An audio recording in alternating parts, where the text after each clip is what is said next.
So tonight it is my pleasure to introduce you to our dear friend Herb Kagan. He's going to help us explore step 6, where willingness and powerless are reconciled. Ooh, that sounds scary. Except I know he's going to make it as clear as a bell. So sit back, relax, and enjoy what Herb has to teach us today. Thanks Thanks, so much. Herb. Thanks so much, Susie, for inviting me, and Patrick for setting it up for an entire year, twice a month. I'm honored to be able to support your reach out to the world, actually, thanks to Zoom. My name is Herb. I'm an alcoholic. You see my website and my email on my picture there.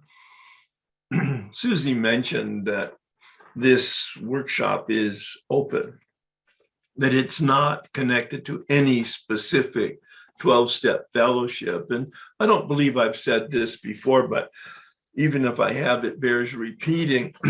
Bill wrote prophetically in the very first printing of the big book, April 1939. You can check it out.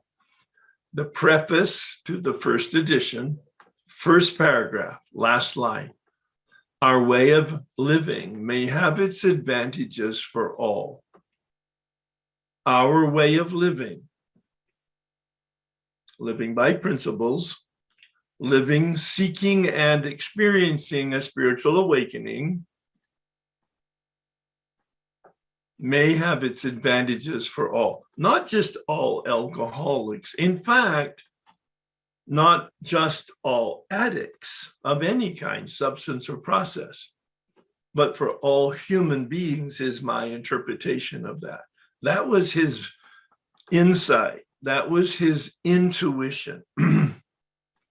That this process of the 12 steps, that's what it is. It's a process. It's a process of transformation. It's a process of waking up. It's a human process. Applicable and effective to all human beings. The really good news. We are addicts.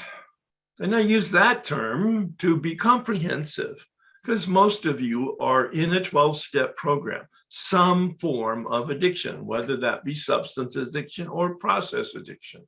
Substance, pretty straightforward. Alcohol, drugs, and food.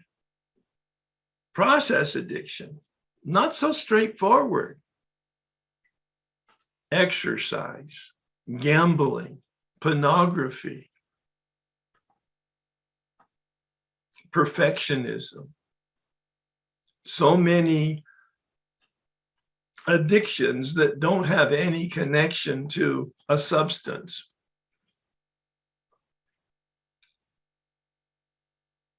Bondage, the bondage of addiction, that first half of the first step. You can see pathetic Herbie there, all right, in the bondage of addiction until 1984, a story for a different day, given freedom from addiction, but then not knowing that he didn't know, still in the bondage of self, bondage of unmanageability, bondage of self-centeredness, bondage of the spiritual malady, bondage of the bedevilments. I knew none of that for those first 4 years in Alcoholics Anonymous. In fact, I thought I was a Renaissance man. Well, some of you are aware of my background. It's pretty extensive in terms of introspection and seeking. A graduate education in philosophy, another graduate education in theology, another graduate education in psychology. Oh yeah, I know some stuff. But the man who met me where I was in 1988, 4 years sober, said, Herb, look at me, look at my hands. You have a lot of information, but you have very little transformation. Wow. He said, you've got a lot of knowledge and background and experience, but it hasn't fed through your heart to your feet, and you haven't changed. He's the one that revealed to me the nature of step 6, the nature of the 12-step process. I call it 12-step spirituality, but I could have just used the word relationship. Spirituality and relationship, from my beautiful viewpoint, are synonyms. A relationship. Those first 3 steps are about a relationship to power. Bill uses a wonderful metaphor on page 25. He said, rocketed into the 4th dimension. Woo! Poetic, yeah, but very accurate image of this process once we've finished the 9th step, when we look back over our shoulder. Rocketed, meaning you need to get in the rocket. But think of the implications. Once you get in the rocket, where you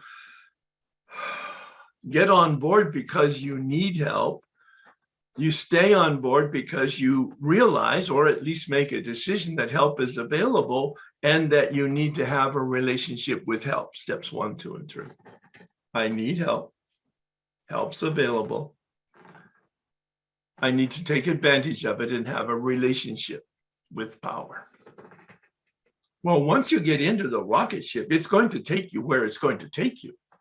Well, fortunately, today, with our experience and knowledge of space travel, we also know that once you're in the rocket ship, there's some things to do, but buttons to push, levers to push, whatever it is to manage the trajectory.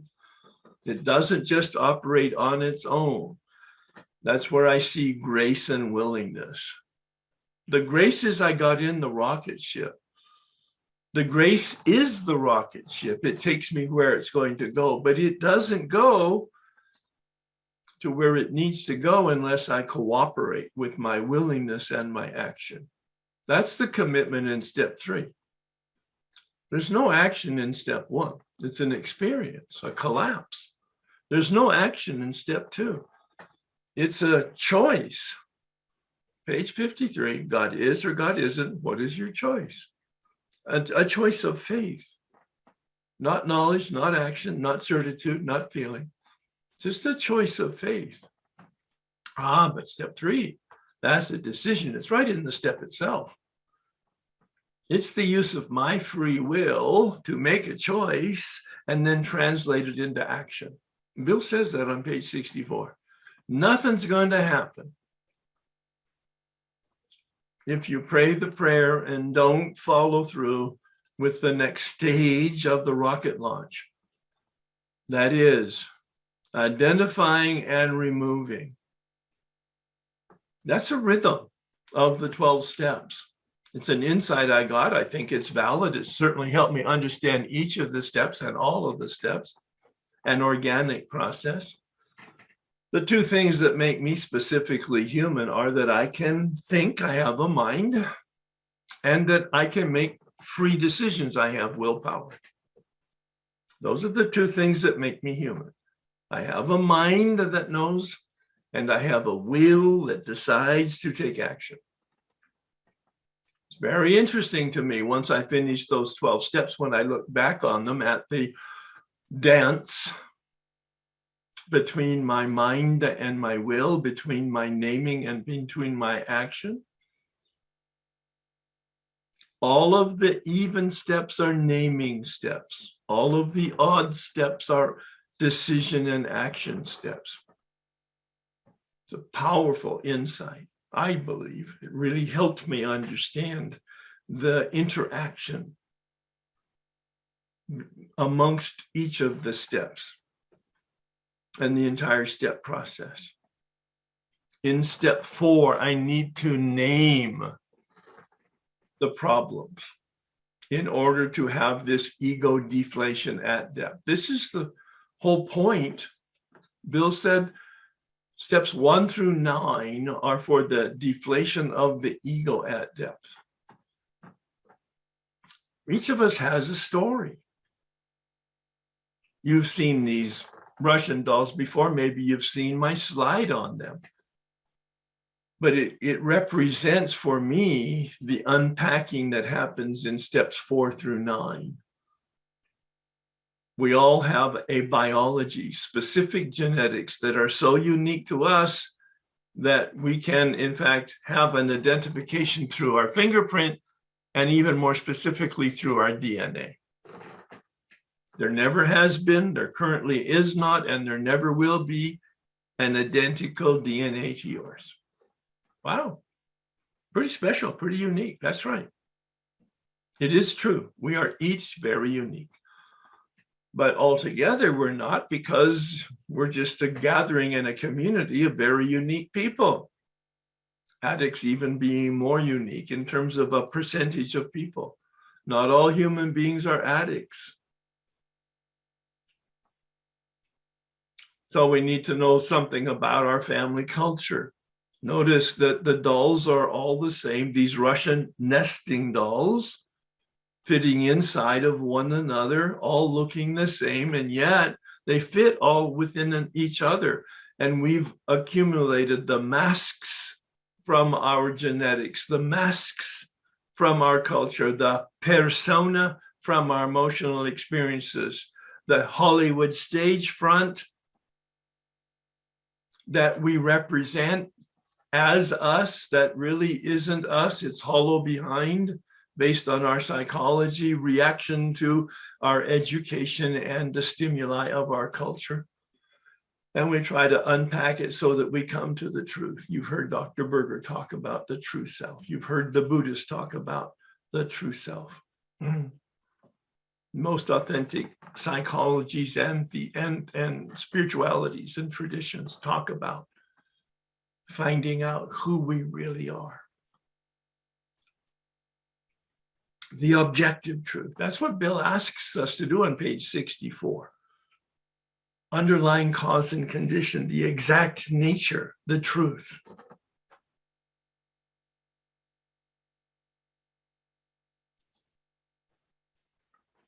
As I looked back on my experience, I was able to see what Bill talks about in step 6 in the 12 and 12, instincts gone awry. Every one of us as human beings has these survival instincts. Please hear that. These are normal, these are natural. Every human being has them, categoried at fight, flight, and freeze. This really helped me understand that I have reactions. When I fight something, it's a reaction of anger. When I run from something, it's a reaction of fear. And when I hide, because I can't run and I can't fight, I just hunker down. If it's a green environment, I become green. If it's a blue environment, I become blue. Dishonesty, hiding. Well, these create emotions in us. As human beings, we're animals, so that we have the fight, flight, and freeze instinct. We also have a limbic system, that second brain, which is the reaction of a chemical for our survival into anger, fear, and dishonesty. These are just normal reactions for survival. Unfortunately, though, as human beings, we have the capacity to hold that anger, resentment, coming from the Latin word sentire, to hold, and re, sentire, to hold and feel over and over and over again. Deep resentment of anger, fear, anxiety, dishonesty. Some people use the word shame. One of my good psychological friends introduced me to that word as a feeling, which was surprising to me. I hadn't heard that as the manifestation of my freeze instinct. Shame. The difference between shame and guilt is that guilt is a negative feeling about my behavior. Shame is a negative feeling about my very being. All of them, Bill says, have their root in self-centeredness. This is critical to understand steps 4, 5, 6, and 7 as a package. It's about the relationship with myself. Bill says on page 62, selfishness, self-centeredness is the root. Hold that image, root. The fruit of the root, just like an orange tree has oranges, and we see the oranges, that helps us understand it's an orange tree. We can't see our self-centeredness directly by looking at ourselves, but we can when we look at our feelings and our behavior. We can see resentment, we can see fear, we can see sex. Those are the 3 categories in the big book. Step 4. And the whole point is to use steps 4 through 9 to turn that commitment in step 3. And my experience is to be turned. Step 6 is to identify what are the inclinations and the behaviors that come out of resentment, that come out of fear, that come out of shame and secrets and dishonesty and our unhealthy sexual behavior. What of the defects? Well, it's interesting. In the big book, step 6 talks about defects of character, I think, and step 7 talks about shortcomings, or maybe it's the other way around. But be that as it may, you hear lots of discussions about the difference. And I heard, and I've participated in that, it could be a very productive analysis and reflection and even a meditation and a conversation. And yet I heard a discussion with Bill Wilson on tape in which he was asked, what's the difference in step 6 and 7 between defects of character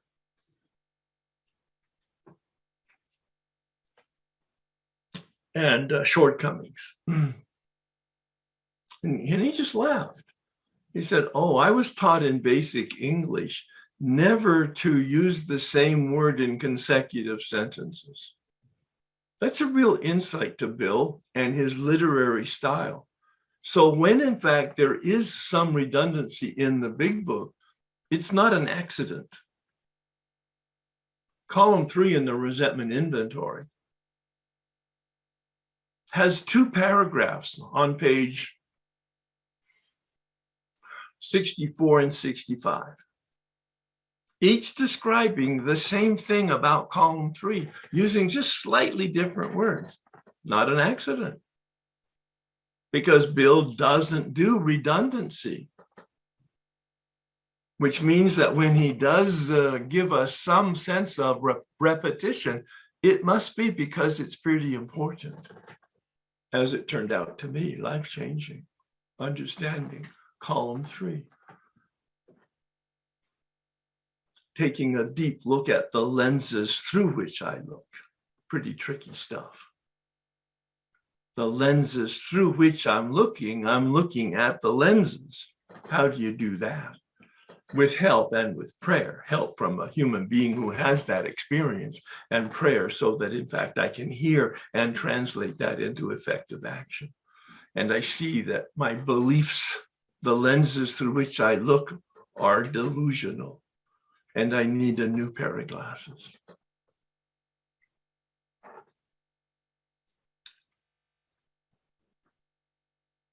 Please do not burn your 4th step and 5th step notes. It doesn't say that in the big book, but it does say in step 8 that we use our 4th step to create our list of defects, of harms done in step 8. I had a similar experience with step 6. I used the material from step 4 and the notes from step 5 to make a list of my character defects as I saw them. I don't believe it's helpful or healthy for a sponsor and or the person who's listening to a 5th step to make the list of character defects for the person who's revealing their fourth step in a fifth step. I think that person probably needs to go to Al-Anon, actually, because they're enabling the individual. This is my take on it. Don't cheat me of the work I need to do in looking through my fourth step and my fifth step and my life to inventory my defects of character and to spend some time in prayer making that list. That was the point. Step 6 has only one paragraph on page 76. The key to that paragraph is willingness. I'm not going to read it here. You can read it on your own. It's very straightforward. Willingness. That's the key in that paragraph. It doesn't tell us actually to make a list of defects, but I think there's some assumption there that I know what my defects are. And for me to know what my defects are, I needed to review my fourth and fifth step to make a list. I'm a list maker anyway. I'm pretty analytical. And so I made a list of 30, maybe 40. I don't remember. It was over 30 years ago, 1988.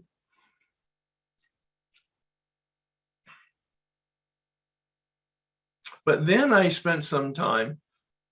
It was the next day after I did my fifth step. I spent 2 or 3 hours listing my character defects, reviewing my fourth step, reviewing the notes, my notes and the notes of my sponsor. He had observed some patterns. He asked me to ask myself some additional questions, which was very helpful in my meditation and reflection. And I made this list of defects, but then it was so many, I had to say, well, what's the patterns here? That was a big invitation from my sponsor to look at in the fourth step and in the fifth step. We had conversations about potential patterns. So I distilled those defects from 40 down to 10 families. Anger, resentment is pretty straightforward, but sarcasm is really just a form of anger. If you look up the word sarcasm into its original usage in Old English, it meant the torture in the torture chamber of using hooks to rip flesh from the bone. That gives you a sense of the benefit or the use of sarcasm. It's just a defense mechanism of anger, attempting to be subtle and humor at somebody else's expense. Well, what about procrastination? Fancy word for fear. What about denial? Fancy word for dishonesty. What about secrets? Fancy word for dishonesty. What about exaggeration? Fancy word for dishonesty. What about misrepresentation? Fancy word for dishonesty. I'm stressing it. It happens to be my dominant area of defect. I'm a shame-based person. I'm a hiding person. My nature of my reaction for survival is dishonesty. I can fit in any place. I'm a child of an alcoholic. That's not an excuse. It's an explanation. I can walk into a room and size it up and I can fit in, especially if I have a drink, of course, but I can size it up. I know how to protect myself. I know intuitively where the danger is and where the safety is. The safety usually is a connection to adult children of alcoholics, those people that will enable me. Codependence. I have an uncanny knack.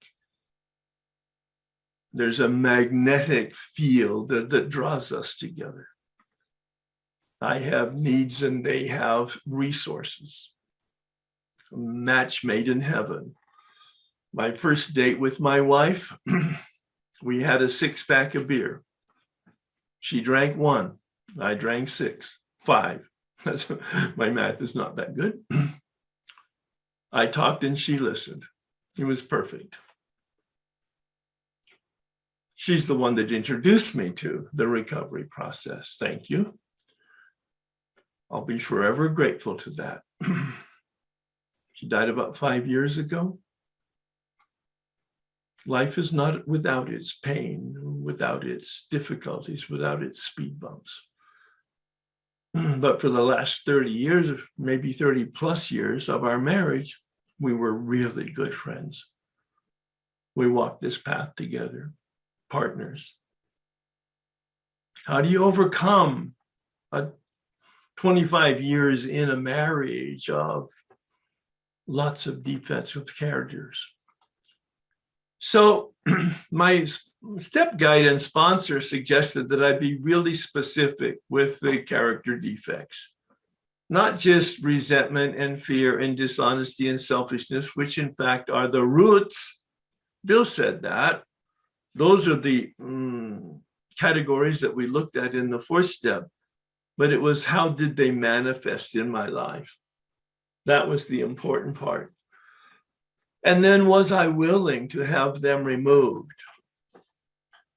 Well, I didn't see anything in my character defects that warranted holding on to them. I hear that from people I work with, and they say, oh, my character defects, they've been my assets. You know, it's still early in their recovery, or at least early in their maturation. And so they have this delusion that character defects are an asset. I wonder if you could just please listen to the terminology. Defects of character. How could that be an asset? By definition, by the use of the words, they're a liability. And yet people have this delusion.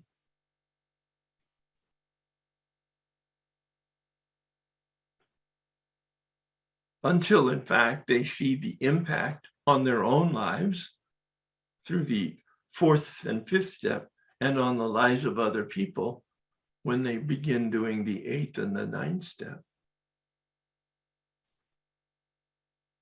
See, these are clouds blocking the light. And steps 5, 6, and 7 are to remove the clouds blocking the light. This is a recent insight on my part, using Bill's terms, the sunlight of the spirit, underlying the totality of things. Sunlight of the spirit. This is the power that I've identified that is deep inside of me, that is available to me, that is a caring power. Listen to step 3. Made a decision to turn our will and our life over to the care. We don't turn it over to God. Please don't use that language. We do not turn anything over to God. We do not ask God to manage our lives. Please think about the words that you're using. God gave us free will. God gave us, if in fact you believe in the creation concept, by the way, God gave us a mind to think. Bill says that very clearly in steps 10 and 11, pages 84, 85, 86, 87, 88. And the proper use of our mind is to think about what is God's will for me today. That's awkward wording, as I see it today, for what is reality and how is it evolving and how is it manifesting? Reality. And how can I be in alignment with the movement of reality? That's my term for step 3, a decision to be in alignment with the flow of evolution, the flow of reality as it's unpacking itself on a daily basis. Reality is. Byron Katie, an author I've become very familiar, and she's one of my favorites now. loving what is.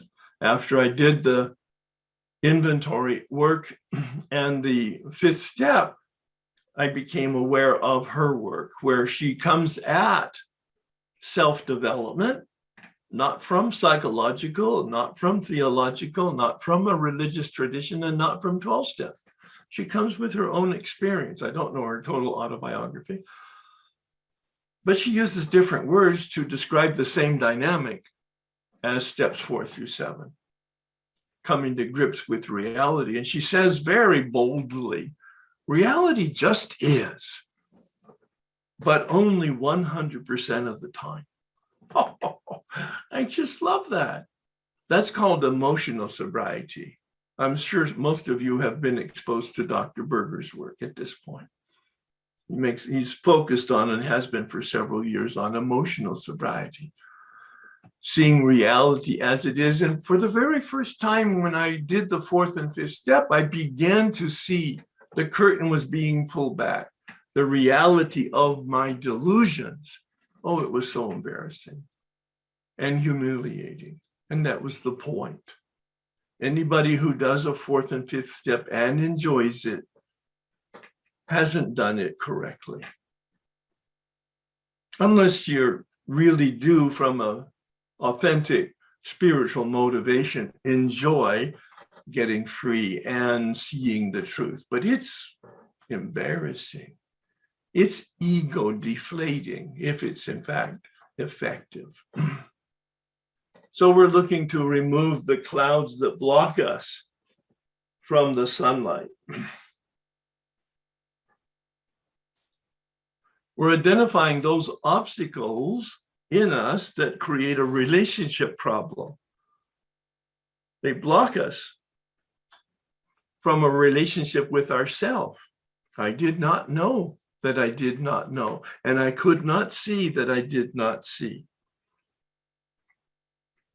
Bill says on page 47 that willingness is the key, cornerstone to step 2, the cornerstone of a spiritual arch through which we walk to a new freedom, the cornerstone that is the first stone placed on the foundation. He doesn't say it this way, but I'm assuming that the foundation is step 1. A deep excavation of our powerlessness and our hopelessness and our helplessness. Step 1, the foundation of the spiritual arch through which we walk to a new freedom. And willingness to believe is the cornerstone. Well, he said the same thing essentially about step 4. These are the building blocks of the spiritual arch. A willingness to identify our resentment, a willingness to identify our fears, a willingness to identify and analyze our unhealthy sex behavior, and to establish principles that will lead us to healthy sexual behavior and probably a healthy life, a healthy relationship with ourselves, and a healthy relationship with others. Principles were revealed in the resentment inventory because all of my resentments were contrary to universal. You could call them human, you could call them spiritual principles. All of my fears were generated out of a contrariness to universal principles of reality, especially my sex behavior. Question number 9, what should I have done instead? The litmus test. Oh, I should have been honest. Well, that's a principle. Oh, I should have been considerate. Well, that's a principle. I should have considered them and their feelings. That's a principle.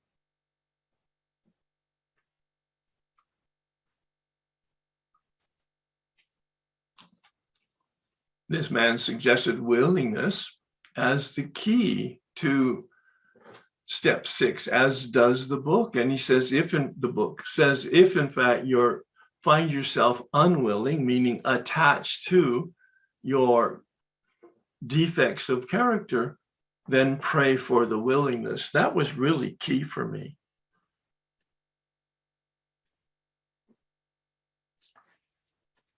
But it was important for me to take a look at the items specifically so that I saw what the relationship, in my relationship with myself, what were the impediments. I analyzed them in step 4. I revealed them in step 5. I named them in step 6. But then step 7, and I'm not talking about step 7 yet, and I won't for a couple of weeks. The next time I talk, I'll be talking about step 6 from a specific removal standpoint and what my experience was there. The paragraph suggests be willing to have these removed. I thought I was willing. I did some work. If you go to my Way of Life document in my website, herbk.com, it's a tool I use, a resource I use in my weekly workshops. I have several pages in step 6 on a personality theory called the Enneagram. It's not important that you know much about it. Enneagram. Ennea means 9 in Greek. And it's an ancient personality theory that has some validity today in current psychology that suggests that there are 3 major dynamics in each individual. These are those instincts we talked about earlier, the survival instincts, anger, fear, and dishonesty, shame. And that every individual has these, but each individual has a dominant one, which was interesting to me. Because when I studied the Enneagram to look at my character defects more deeply and to see the patterns and the connections, what I came to realize that some individuals are primarily anger-based. Some individuals are primarily fear-based. Some individuals are primarily shame or dishonesty-based. Each of us has all 3, but each of us has a dominant one. And what I got from that was the insight that, oh, people are not better than or less than, which was always my paradigm. They're just different. I don't know whether that means anything to you, but it changed my perception and my relationships with people. I'm not better, I'm not worse. They're not better, they're not worse. They're just intrinsically and genetically and biologically different. What an insight that was. It helped me then have compassion. It helped me have some tolerance that I'd never had before. But what was the most important aspect of this process of step 6 was to become specific about the specific character defect.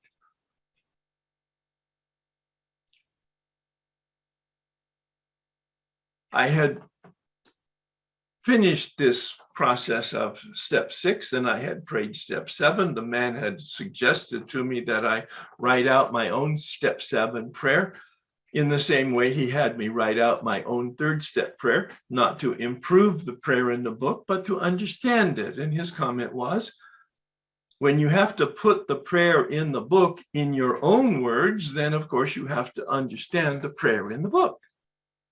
So it was to understand the prayer in the book, not to improve it. It was a very helpful process, and I highly recommend it for anybody who's interested. Write out your own 3rd step prayer based on the words and the phrases and the meaning of the book on page 63. Write out your own 7-step prayer based on the words and the meaning as you read it on page 76 in that 2nd paragraph. But again, the material in the big book suggests that then we pray the prayer, which is what I did. And nothing happened. I was really disappointed because I had expected some major shift, and I needed some major shift at the time, 1988, when I was doing this work. I was having trouble at work, and I was having trouble in my marriage based on my character defects, as I saw it now completely revealed to me in steps 4 and 5. But I'm doing step 6 as I was indicated by my step guide and sponsor and the big book and the 12 and 12. And I prayed the prayer and nothing happened. I'm going to talk about the specificity and the implications of the specificity next time. Life-changing. Although they're the shortest description of steps in the big book, I might say that they were the most powerful life-changing steps 6 and 7 and continue to be, based on the experience that I will share with you next time. Kind of like one of those serials, I have to keep you coming back. I was in bondage until I got free of my addiction by just grace, nothing I did. I was in bondage of my self-centeredness for the first 4 years in Alcoholics Anonymous until I did the steps the way I've just described, very specifically with the guidance of a man who understood not only the big book, but had an experience in finding his own freedom. Notice the difference. It's still the same pathetic Herbie behind bars, but what I discovered is there's no ceiling, there's no walls, there's no floor. There's just pathetic Herbie holding on to bars through which he's looking, and he doesn't have a perspective because he's a victim.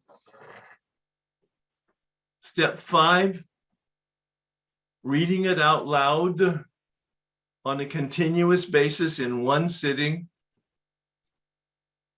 A long sitting of my reading my step 4, column 3, column 4, column 3, column 4, column 3, column 4. When I'm hearing it out loud for the first time consecutively, it's having its way with me. The same with my fear inventory and my sex inventory and my dishonesty inventory and my secrets inventory. Complete transparency. And when I was finished, I had a completely different experience than when I was writing it. Reading it out loud consecutively for the very first time. Ego deflating and embarrassing in my own presence. And doing step 6 and step 7, as I'll describe it more completely next week in terms of the turnaround that I had. The same kind of turnaround I had in column 3 and column 4, where I saw in column 3 of the resentment inventory my delusion, and I saw in column 4 my motives, my corrupt motives. And I had a turnaround from a victim to a perpetrator. In the character defects, when they were general, I was a victim of my character defects. When they became specific, as I'll describe next time, I became the perpetrator, but I also then became the empowered person to be able to be free of my character defects. All right, I think that's it.